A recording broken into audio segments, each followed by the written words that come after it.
Hello, welcome to Coffee with Mildred, where hopefully I can bring you a little bit of history to from our kitchen table to yours.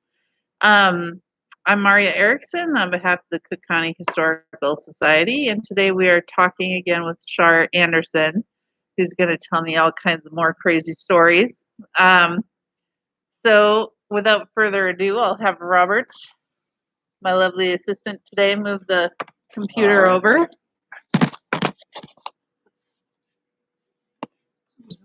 Drop it. Right, I'll just make sure that I can see you.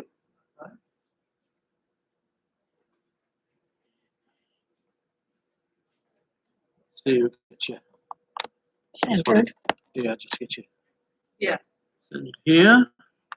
Think you're pretty good. Mm-hmm. Yeah, there we go. Yep. Okay, thank you. We're doing it without a safety net today. No Lori or Heidi or anyone to help us. No, I don't have any critique with me. So you can say whatever you want. Well, you didn't have to say again. Yep. We got to interview Char again.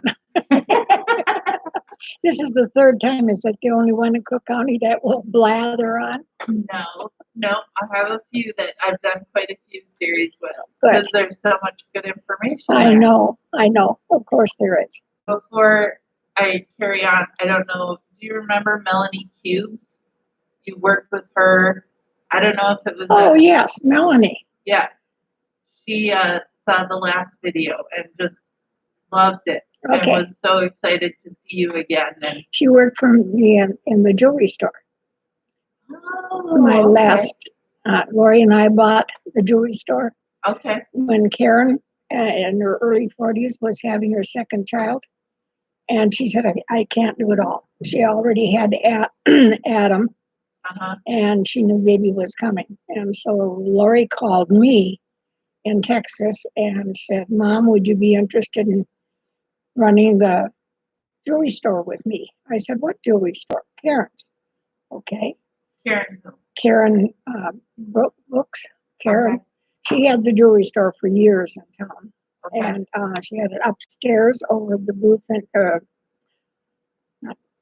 not Bluefin Bay, the restaurant that's been there forever. Oh, the Blue Water Cafe. Blue Water. Upstairs, you walked up steep steps, and there was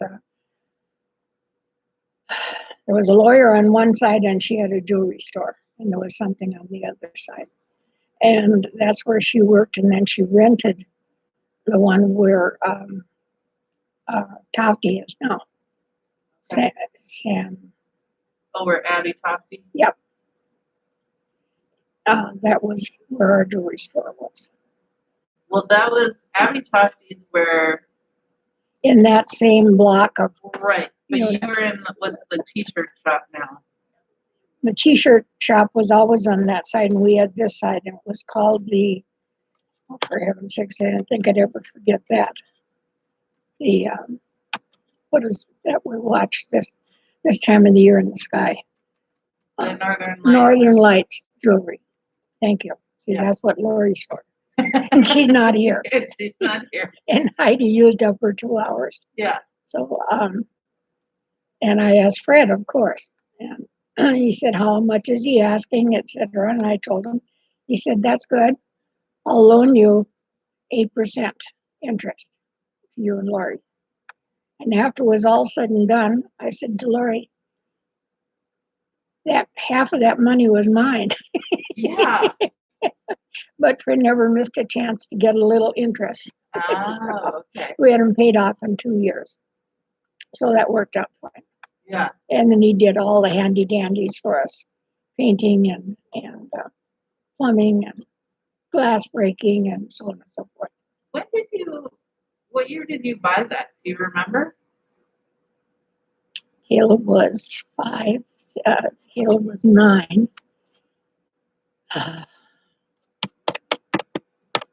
I retired from public health when I was 60. And I didn't buy it the first year, bought it the second year. Lori and I bought it the second year. And we had it for 8 years. And then we sold it to Karen, not Karen, that's the one we bought it from. What was her name? She worked for us. Did you buy it in the 80s? I would say. I'm no good at numbers. That's why I have to Okay. back up. Yeah. Um, And then you sold it. Did you sell it to Beth? Beth. Yeah. Yeah. Beth. Beth Foster. She now. worked for us. Yeah, no, I don't think she's Foster anymore. Anyway, she was outstanding in display and beautiful handwriting to write prices on things. And I really enjoyed working with her and felt very good about selling to her. Both Lori and I did. Yeah. Lori worked for her before I did. I didn't know you worked in public health. I worked in public health for 20 years. So when you were 40 to when you were 60. I was, yeah, What did you do in public health? I was started out as a homemaker, home health, and then gradually the homemaker dissolved, kind of, and they had other persons that came in and did cupboards and windows, and I was home health. And Rosemary was head of it all, Rosemary Lamson. So you did what she told you to do each day, or you had a weekly program that you followed. And but I did a lot of things, or many things, that would not be allowed to be by somebody that's not a licensed LPN and those things, but whatever was necessary. I traveled from the county line to the reservation border and all the way to the end of the Dumpling Trail. On the ice and the snow. And doing homemaker, helping that way. Well, But very little of that started out, there was homemaking, more of it. And then that gradually was passed on down to another level.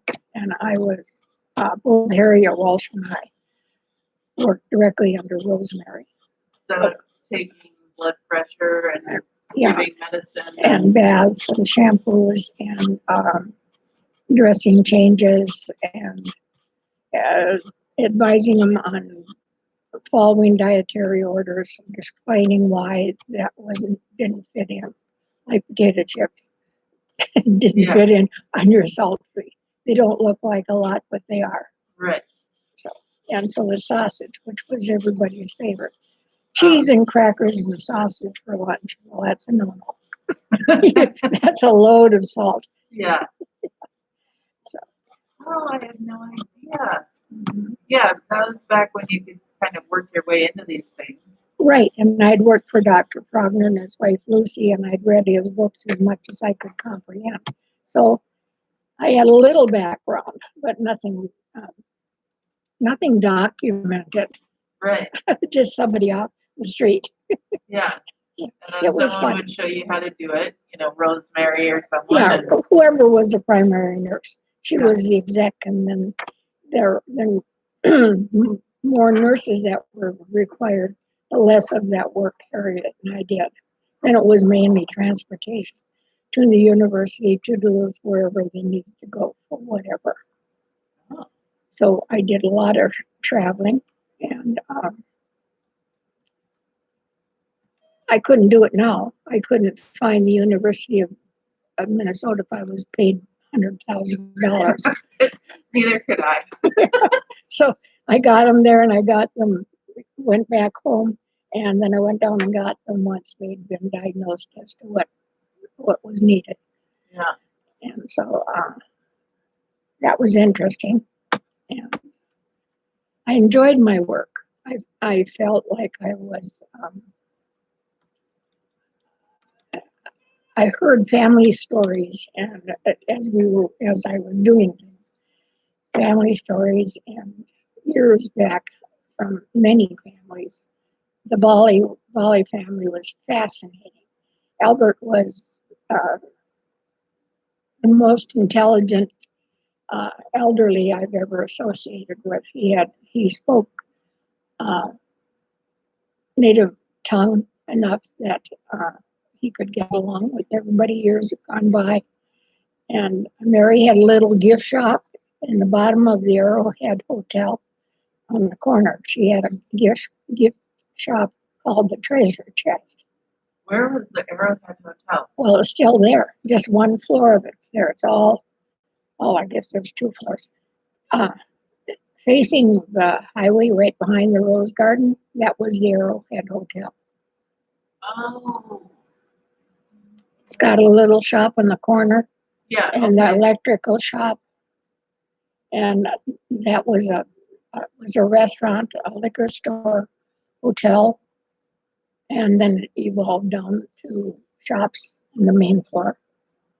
Okay, so that's where like the realty Mhm. offices now Mhm. that Virginia owns. Yeah, and then Okay. and it used to be the drugstore. Yeah. When John Kelly had it, that Yeah. was on the corner. Why were we talking about that? Well, we were talking about the Bollies. Mary Bolly, Albert's wife, had a Gift shop, gift shop. the treasure chest, and she had a few things that she showed me what she had sold, and they were so cute and clever. She and her sister-in-law, the Bolly from Lutzen, that was a well driller, they had the shop. And the men had the what's still there, Bolly's repair. Yeah. And then there was Bill, who was a year older than me, on the same day, 26th of June. We celebrated our birthdays together. And, I have to tell you a story. One day I showed up for work, and Albert was waiting in his chair for me to come. Mary was in her chair. And he said, Char, come here. So I went over. I thought, did he have a scratch or something? And he said, bend over. I want to smell your neck. And Mary was sitting in her chair, and she said, Albert, in a loud voice. And he said, never mind, Mary. And Alfred, from up in Maple Hill, had cut his hair. And he'd also been up at the nursing home and cut John Scadberg's hair. And John said to him when he said, have you ever smelled Char Anderson, Fred's wife's neck? And he said, no. Well, he said, you have to see it, Char. She has the best smelling neck in the world. So he told Albert that, and Albert wanted variation. Or was Alfred just teasing? So I went home and I told Fred, I said, you hear any gossip on the street about me? Well, you just disregard it. I've got a bunch of elderly gentlemen smelling my neck, sniffing my neck. Oh my goodness. Yeah, anyway, but John was, just chest high with me. He was a short man. Yeah. And Albert with time had gotten shorter. And so, but I can still hear Mary's voice as clear as a bell. Albert! She was aghast at his nerve to say such a thing. So I got to ask, do you remember what you wore? My usual thing, slacks to work. No, perfume. Why did your neck Estee Lauder is beautiful, and I've worn it for 60, 70 years. Yeah. And so John Scadberg apparently liked nice smelling necks. He shared it with Alfred, who shared it with Albert, and that's how stories start. Oh my goodness. So we're wanting to do Bali days at the Historical Society at the Bali Blacksmith Shop. Mhm. So They interviewed me there. That's somewhere. And of course, Bill's gone now. Bill and I and Fred and Karen I'd known since she was a little girl. And Bill and Fred and I became good friends. And over the time, Mary's eye condition worsened and worsened. She had macular degeneration, and she had some vision when I started, and it diminished rapidly. And she would tell Bill, I want you to go up to our summer house on Devil Track River and bring me down my tablecloths, because we're eating more in the kitchen now than we are anyplace else. And she had a collection of printed on tablecloths. She had crocheted and embroidered for the big table. And he had been up there and the roof had leaked and mold had entered, and it had been years since she had been there. And she had no idea how badly deteriorated the building and the interior had become. And so he said, I don't know what to do, Char. And I said, I'll meet you up there and maybe some of it can be salvaged. So Fred and I drove up and Fred looked in the river to see if there were any fish, and Bill and I went in the house. And it was the cutest little cabin with a bedroom and a dining area and a kitchen and upstairs. And you could see into the upstairs where the water had deteriorated. And there was a wicker dressing table standing there all by itself. The cutest thing. Must have been Mary's, and a little matching chair. Anyway, back to the tablecloths. They were a mess. They were molded and they were really nasty. So I told Bill, I have 3 that I'll give you. They're all ironed and ready. I don't use them anymore. I have placemats. So we took those from Mary. And she said, oh, I remember. He described what he was giving her. Oh, I remember that one, and I remember that one. So she was pleased. Fortunately, she couldn't see very well. Yeah. Didn't know that it wasn't quite hers. It wasn't quite, but it felt right. So that was one of the fun things. And then she ended up in the nursing home, which was really sad for me and for Alan and Bill. Yeah. Because she lasted quite a while. And, So Mary and Albert just had Bill, Bill. who is named after Albert's brother, Bill. Yes. Okay. Trying to keep it all straight. Right. So when did she end up in the nursing home? I don't remember its dates again. I don't remember. Anyway, Caleb, back to Mary and Albert. Caleb said, where do you go every day, Grandma? Can I go with you? So I said, yeah, I'll take you with me. There are certain days where you'd be welcome, and we won't tell anybody. You'll just be with me. And so we went to Bolly's, and I told him, I said, now remember, Mary can't see. She's blind, and you know what blind means. And he said, yes. And so I said, she's going to want to hold you. And she sees with her fingers. So she'll run her hands over your face and your hair. And that's how she'll know you. Okay, that was fine. So when we got there, I said, Mary, I brought Caleb to visit with you. Oh, she said, put him in my lap. I'm so lonesome for babies. And so I did. And she kind of rocked him and shook her knees. And he kept looking in her face and looking, but he didn't say much. And she'd ask him a question, and he'd answer. And then she said, Albert, how about the bells? And so Albert got up out of his chair and disappeared down the hall, came back out, and he had a leather strap with the bells that the horses used. And they're not a tinkle, they're more of a roar. And he shook it, and Caleb almost jumped out of her lap. It was a resounding chime in the house. And she said, Albert, don't be so foolish. You scared the baby. Caleb said, I'm not a baby, I'm 4. So she enjoyed the visit, and so did Caleb. Anyway, we got out to the car, and he said, Grandma, she can see. I said, oh, how do you know that? I looked into her eyes, and I saw me in her eyes. So she can see. And that just fascinated me. That's why he was staring at her. That was just one of the breaking the rules that I did occasionally. We just kept it under our hat. Yeah. Well, sometimes, breaking the rules is a good thing to do. Mm-hmm. Especially when you have no respect for some of them. So. Yeah, there's that. Yeah. I used to bring them with me to Peter Flo's when I took care of Peter, and they became great pals.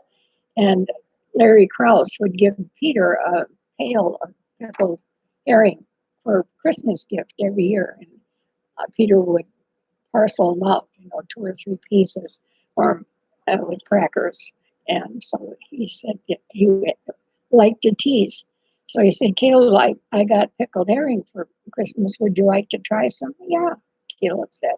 So he put a saucer with 4 pieces of pickled herring in it. And Caleb ate them all, and he said, "Can I have more, Peter?" And Peter was shocked. He thought he'd take one bite and spit it out. Right. But Caleb had been raised on pickled herring and hardtack and cheese ball and things like that. And he had won the pickled herring contest at Swanano's 2 years running. Oh. Yeah, so he got $15. And his cousin, Ralph, heard about it, so they were up for fisherman's picnic, and he decided to get in there. He got one bite and left. He was done. He hadn't had it before? Ralph, no. Yeah. But $15 is a lot of money to a little boy. Yeah. So he tried it. But he didn't last. Didn't make it last. No. Oh. So that was fun. Yeah. Where did Karen's family, Karen Volley, well, she didn't take the last name Volley. No, but they were married. Yeah. Karen Holte. Holte, that's right. And so where was her family, or where was she raised? on Isle Royal Okay. in the summertime, and then here in the wintertime. And you know where Bobby Don Brazell house was? Right on that same avenue. Okay. They had a house that they came to in the wintertime when they could no longer fish. But Karen was very well educated, and she enjoyed what she did. How did her and Bill get together? They were going together when I was in school.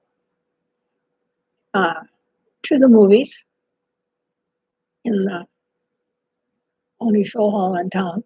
Yeah. You'd see them there occasionally if there was something good on. And that went on for years and years and years and years. She moved to Duluth. She was a teacher and a counselor. And I don't know what else she did. Because they didn't get married until what was considered late. Beyond late. Oh, okay. No hopes of any grandchildren. Mary, I think, would have doted on Bill's children. Yeah. I'm glad that he had her because everybody needs somebody. And they were both, I'm searching in my head for. Eccentric? Yes. And, but not in a bad way. No. No, not at all. But their parents were. Both sides were. I also took care of Karen's mother, and she was a treat. Loved her name, which is eluding me again right now, Ingeborg. And she was fun. She had stories of Isle Royal that were never printed, and she wrote the book, but a lot of them she couldn't put in. They had many festivals unrelated to our festivals. They'd gather whoever had some beverages, and we'd have a free for all. Yeah. They had fun. And the children did. Patty Echo and her brothers, Tom and Richard. They all knew each other. Yeah. It's just so interesting, all these little communities that used to be around that just aren't. Melted. Yeah. Melted away. But imagine being so conservative that you had a stove for cooking. So in the summertime, you brought the stove to the mainland. No, to the island, excuse me. You brought the stove to the island. And in the fall, you brought the stove from the island to the mainland. Because you couldn't afford two. You mean one of those like Kitchen stoves. big kitchen stoves? Yeah, well, some of them weren't so big. They had four Yeah. things and where water would warm. But they were still very heavy. They were cast iron, and they had the frame underneath with the four legs, so they were up off the floor. Yeah. And there were lots of them that brought their stove back and forth. You know, everybody would have a portable gas stove to cook on. Yeah. And tanks, but not And you could just, carry it with one hand. right, like a picnic. Yeah. But all those little inlets had people in them. And if anything was wrong, they somehow got the word um, back and forth. And I don't know how they did that. Al didn't talk about it so much. Mary didn't either. And Albert's sister lived with them for quite a few years in the big Molly house. I never, as far as I know, I never met her. But Mary talked about it quite a bit to me.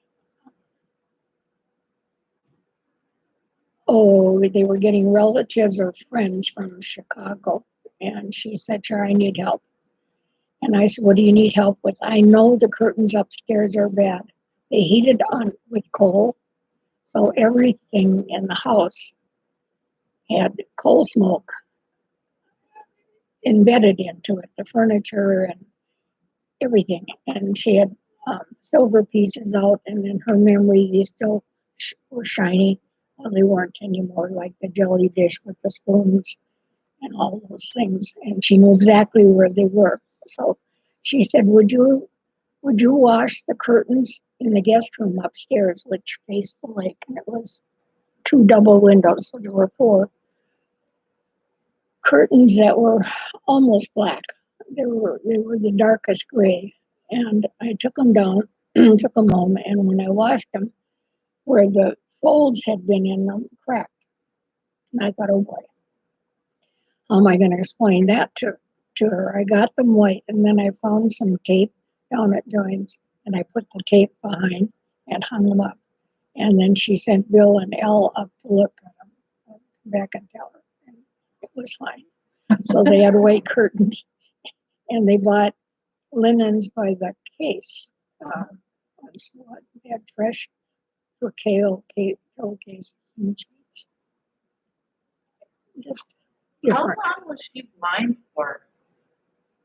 As far back as I remember, well, it was progressive. Yeah. So at first, she still had peripheral and spots. Yeah. But she was always blind when I took care of her. And Albert, she'd say, "Albert, I'm going to go to the little room." What had once been the pantry off the kitchen had been turned into a downstairs bathroom with a shower and a sink. And so he'd say, "Okay." And she'd get up, and he'd be sitting on the south wall, and she'd be sitting on the north wall in the sitting room. And he'd guide her back. He'd say, "Okay, now you're going to be turning to the left. Now you're going to come to the cabinet where the jelly dish and salt and peppers and so on. Now you're going into the kitchen. Now get hold of the counter." And he'd guide her verbally. "You're going to turn now, and there you are. There's the bathroom." So she'd be gone a little while, and then he'd reverse the trip out. Yeah. And he had taken over the cooking, and of course the tablecloths in the kitchen. And so she asked me. She had her bath. She said, "I have to ask you something. Albert isn't close, is he?" I said, "No, I think he's down in the basement." She said, "I don't think he cooks the bacon enough. You know, he doesn't see either. So check the frying pan." Well, there he had a frying pan with 8 slices of bacon kind of simmering in there. There's no way that was going to get crisp. So I said, maybe he can have Bill do. Bill again was had the same thing his mother had. So it was a problem to get the right food into them. Yeah. Things they'd never eaten before. I would suggest that were easier to prepare. Or sometimes I prepare for them. Yeah. Anyway, I enjoyed every minute. And that's just one of many families. I felt like the daughter she never had. Yeah. When I was there. Well, and how wonderful for there to be someone like you who could help out with extra things. Yeah. Well, one day after Mary was gone and Albert was still home, Mary was gone to the nursing home. Albert was still home. And Bill said, Char, come outside with me. So I went out. I thought it was something he wanted to tell me that he didn't want his dad to hear, or I didn't know what he was going to say. We went out, and of course, right below him was um, June and Elton Olson's house on the corner there. And so we're standing in the yard, and he said, "I want you to look deep into my eyes." I thought, "Oh, what's this?" So we're standing shoulder to shoulder, and he said, pull my lower down." And there was what looked like a match, paper match, laying right along and it was medicated, and it would slowly seep medicine into his eyes. I said, "Why did I do it?" Because I went, "Oh, you've got a match in your eye. That's what I wanted to know." And I said, "Why was I looking for it?" He said, "That's the medicine that I have to keep in my eye." I had never heard of that. Putting some, yeah, but he said I didn't know if I'd gotten it in or not. He couldn't see whether it was there. So it was incidents like that over 20 years that I could write a book about, but it would never be published. It's amazing that he did so much welding and all the work that he did. And that was part of the reason his vision went. Well, but that he was able to do it without Well, having all of his vision. As it got worse and worse, he did less and less. Right. Things that were not life and death repairs he could do. Yeah. He apologized once when Caleb was little. We had bought a special stroller where he would be sitting up in it, not like a baby, but just below a wheelchair. And just before Fisherman's Picnic, it needed repairs, and I brought it to Bill. And he was run ragged. There were so many trailer hitches and things at that time of the year that he was doing. And I never did get it back. And then Caleb outgrew it. And so that was still hanging in there after Bill was gone, hanging on the wall to be repaired. Yeah. Mm-hmm. I wonder. I mean, it's got to still be there. I don't know. I'm gonna have to look the next time I'm there. Yeah. And Mother's egg beater. That broke too. So my mother's. Anyway, this ended up being sort of a Bali discussion. It did end up being a Bali discussion. Yeah. Is there name another? I'm enjoying going through these families. What's another family that you? Tormenson. Matilda and Chris, darling couple. He went from talk. You knew them, right? I didn't. Okay. He came from Norway when all of the Nelsons from Lutzen came. He was on the same boat. They were relatives, uncles and aunts, I believe. And he was a small man, and he lived with his aunt in Norway. And everybody at that time, they were poor, very poor.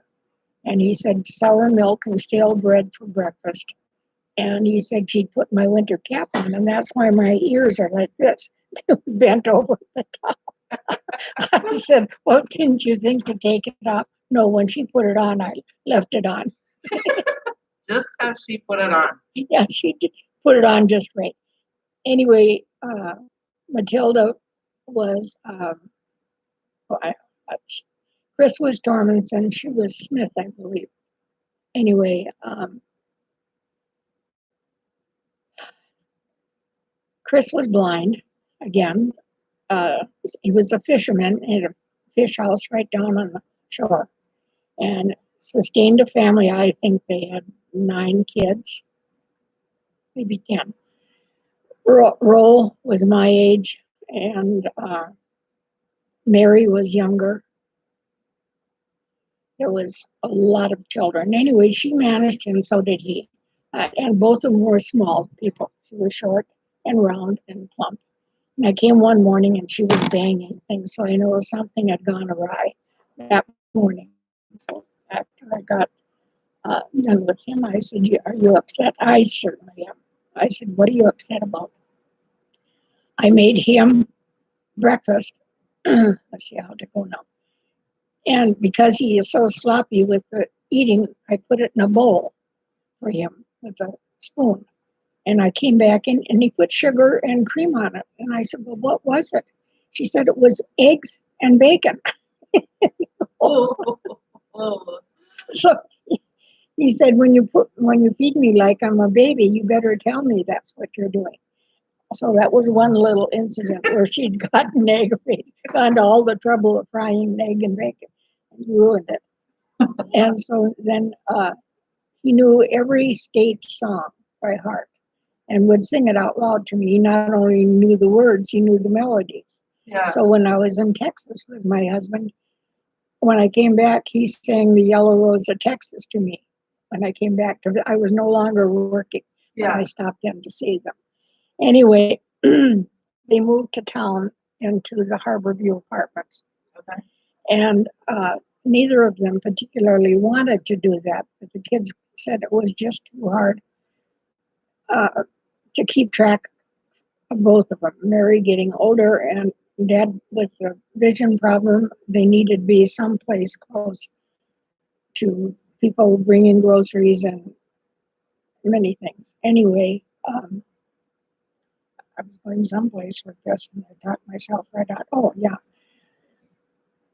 He had gone down to the fish house one last time to check things out and see that everything was still up on the walls. He slipped and he fell and he broke his leg. So they put him in the hospital and set it. And when he came back, Matilda had gotten rid of the double bed and got twin beds.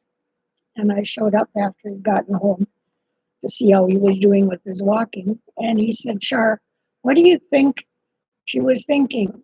What's when a man breaks his legs, is that any reason to get rid of the bed? His and her bed. And I said, Matilda, why did you do that? I was sick of his snuff. He would wake up in the night and take a little pinch of snuff to soothe him back to sleep again. She said, I was sick of the snuff. Oh, and they were the darlingest couple, and they had a nice family. Lots of boys and girls. Yeah, 9 kids is quite a bit. I think it was a 9, pretty sure. Faye and Mary and Roll. And the band player, Bill Formanson, his father was one of them. And Roger was married to one of BB daughters. And the oldest girl, Ivy, was another boy. So I knew pretty much all of them. Yeah. I enjoyed that also. It was fun, just fun being there. She loved to cook and she loved to bake, and she did that.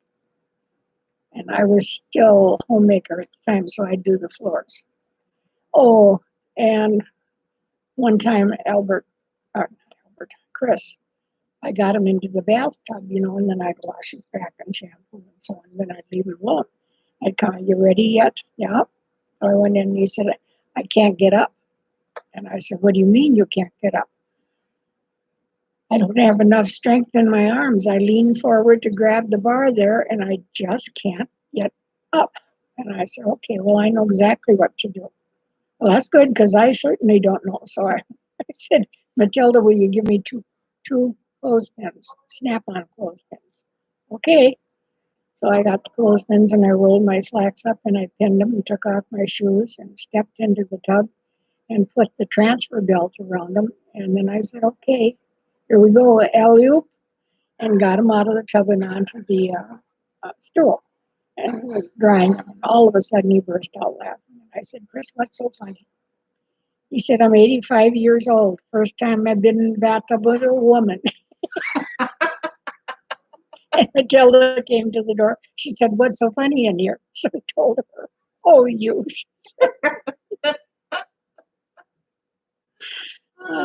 That was one of the highlights of being with him. There were many, many, many of them, but some were outstanding. Yeah.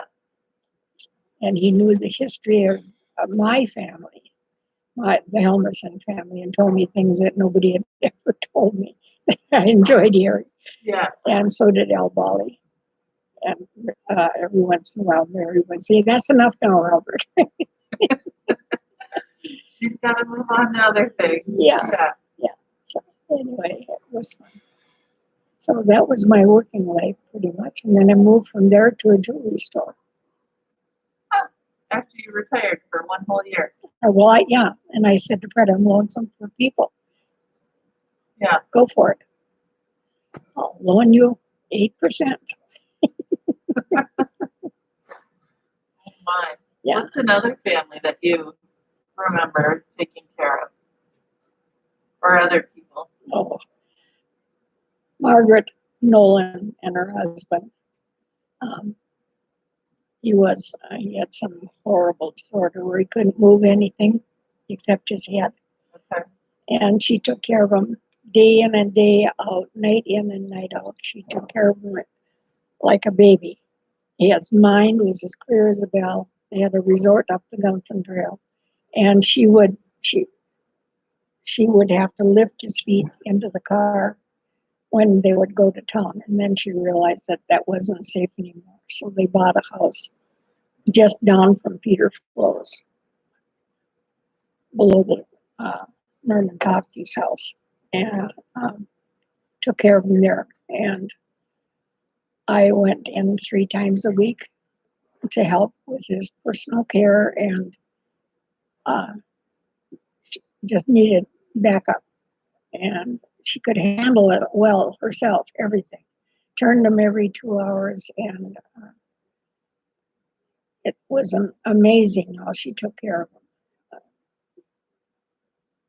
Pureed his food so he wouldn't choke, make it taste good, and he appreciated everything she did. Did he develop that after they were married? Yes, and they had one daughter, Robin, who grew up and got married and moved away, which she should have. And they moved down from the resort to be closer to help. And when she was in high school, they lived in Crawfordville in those cabins. There's like 4 of them. Yeah. Now they fixed that house all up. That was Peter what was his place, fishing place. So I was there for 10 years. And then they had another program where people could volunteer to go and sit with somebody so they could have time to go to the post office and bank and have coffee with their lady friends or something. And they were having it at Blue Restaurant again. And she came out and the sidewalk had buckled with the snow and she fell and broke her wrist.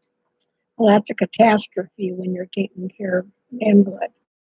Yeah. So then and because she had hired, Rosemary is the she I'm talking about, my boss had told me that because they had hired this individual from another group of volunteers, that I could no longer go in because of insurance purposes. You know, if something had gone wrong when the volunteer was there, yeah. and my going in would compromise things, or we'd be blamed for things that we weren't responsible for or could have been. Yeah. And I understood that. Anyway, but I decided I just couldn't leave her in that pickle. So we decided on Saturday I would come down and do the bath and range of motion and so on. We wouldn't tell anybody. So I did.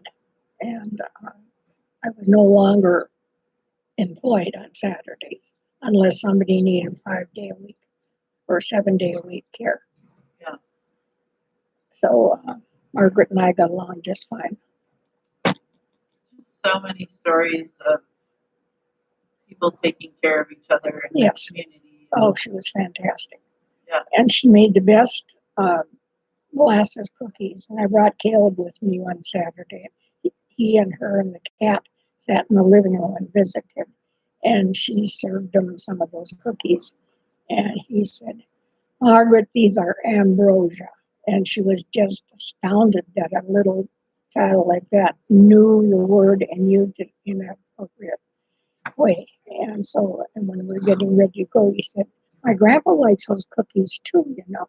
Well, she said, how about if I give you 4 to take home for your grandpa? Yeah. And he had pants in those days you could get with pockets on the knees. Yeah. So he put 2 in each knee, and we never even made it home to eat them all. His grandpa never did get any. Oh my. Anyway, but she thought he was the cutest thing. And Thelma Hedstrom's mother was Kitty Corner from the mortuary. And again, I brought him with me because I had to. Peggy was working and Aaron was in the hospital, whatever was going on. And I brought him in. Of course, he was so good because he couldn't run around and cause trouble. He could sit with books. Yeah. And she had grandchildren, so she had things there. And he just loved her. She was so nice and always had something good for him. She had broken her wrists and she had to do that going up the wall to get the strength back. And I said, you have to do it because you can't get your English, Canadian English plates, bone china, because you can't get your hand up there. So see where you are, and you've got that much further to go. When I came the next time, she figured out that she could lift her. So she pulled me, and I said, no, you got to keep it down. Anyway, and then she laughed. And so we drove past one time, and she was sitting on the swing. And I stopped the car and called to her and told her how much I enjoyed seeing her. And Caleb wanted to wave to her, so he waved out the window. And she said, Caleb, would you like some ice cream? I certainly would, he said. She made him a cone and brought it down to the car. Oh. So, And that was Thelma Hedstrom's mother? mother. What was her name? Do you remember? No. I'm getting too old. It'll come to you later. Unfortunately, that's what happens. She was tall like Thelma, Yeah. and willowy, and just a wonderful woman. Had she lived here for her whole life? Berg, their last name was Berg, and he was the officer from the border patrol. Okay. And she was a stay-at-home mother. She had a son and Thelma. I believe there was only one son and Thelma. And they moved her. She was here while he worked, and then he passed. And I don't know if they always lived in that house or not. That was Gerald Olson's father's house. Gerald and Betty Olson. She was a photographer. You'll see pictures all over babies, and it says Betty K. Olson on the bottom. Oh. That was my friend the whole time she lived here. The first baby photographer In town. forever. No, there were baby photographers in the city, but she had a way about her, and graduation pictures and wedding pictures and so on. She did a lot of photography. She was talented.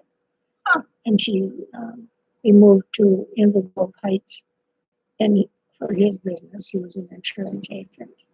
And they had Susan, and then they had Terry. Susan was hers. She was married to a Navy man, and then she married Gerald, and they had Terry Olson. Yeah. And he was neighbors to me. They had a house, and Fred and I were in this little cabin of Bloomberg's. Aren't we running out of time here? We are. It's probably time that we can round it up. Yeah. We can round Next time we can talk about Betty and her picture taking. Yeah. Gerald. Again, we're gonna have to make a list so we make sure to hit everybody. Well, So Robert, you can come over and move the computer whenever. Yeah. No, that was good. We are gonna have to make a list then. What did you talk about, and when did you stop? And who should we talk about next? Well, I don't think of it as talking about, because actually they're historic people, They are. and they added to our community. Yeah. All right. Thank you. Yeah, thank you.